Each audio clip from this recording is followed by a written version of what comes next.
3ஆம் நாளில் கானாவூரில் ஒரு கல்யாணம் நடக்குது. யூதருடைய கல்யாணம் பொதுவாக 4 நாள் நடைபெறுமா.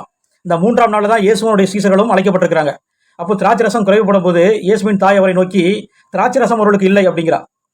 இப்போ இயேசு சொல்றாரு, ஸ்திரீயே எனக்கும் உனக்கும் என்ன, என் வேலை இன்னும் வரல அப்படிங்கிறாரு. மரியாள் சொன்னது மாம்சத்தின்படியான திராட்சை ரசத்தை.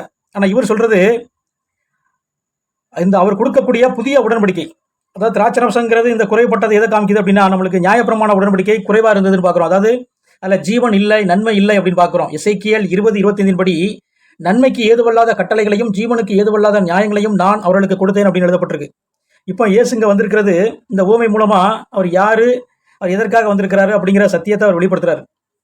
இப்போ இந்த திராட்சை ரசங்கிறது அவர் கொடுக்கக்கூடிய ஜீவனான புதிய உடன்படிக்கை, ஜீவனுள்ள புதிய உடன்படிக்கை. அதாவது அவருடைய வார்த்தை, பரலோக ராஜ்யம், பரிசுத்த ஆவி. இந்த திராட்சை ரசத்தை கொடுக்க தான் வந்திருக்கிறார்.